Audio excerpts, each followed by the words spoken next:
नंतर 17 मे ते 25 मे या काळात आपण पर्जन्य सूक्ताचं अनन्यसाधारण महत्त्व सांगून भारतातल्या आणि राज्यातल्या सर्व छोट्या मोठ्या नद्या आपण सर्वांनी स्वच्छ करायच्या आहेत, तरच पाऊस वेळेवर पडेल. अन्यथा दुष्काळाला 13वा महिना यंदा आहे. याचा अर्थ असा, पाऊस कमी पडणार आहे, पाणी जपून वापरावं लागणार आहे. हे सर्वांना माहीत असावं म्हणून सांगण्याचं प्रयोजन. त्या काळात जेवढ्या जलवाहिन्या जीवनवाहिन्या आहेत त्यांचा आशीर्वाद आपण घ्यावा.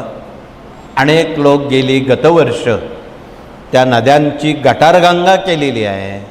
कचरा, प्लॅस्टिक, निर्माल्य, सांडपाणी, कारखानदारीचं सांडपाणी हे सारं नद्यांमध्ये दूषित करून टाकलेलं आहे.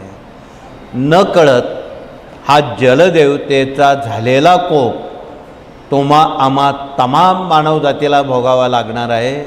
म्हणून तापमानसुद्धा 40च्या पुढे, 45च्या पुढे आणि आता 50च्या पुढे सुद्धा जाण्याची शक्यता नाकारता येत नाही.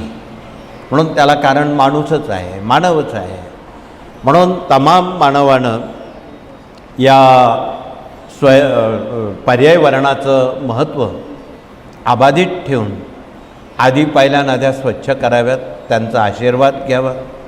आणि आपण 23 मे रोजी 4थ्या शनिवारी गोदामाईची स्वच्छता करणार आहोत. तशी दर शनिवारी करतोच.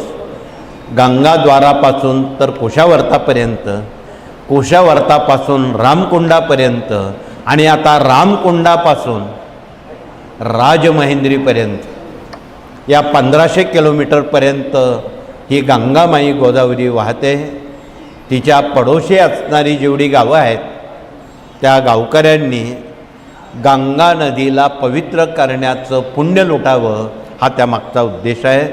म्हणून आपण या सर्व नद्या कृपया त्यांची स्वच्छता राखावी, त्यांचं पावित्र्य राखावं, तरच ते आपणाला वर्षभर पाणी देतील. म्हणून त्या दृष्टीनं आपण या सर्व बाबी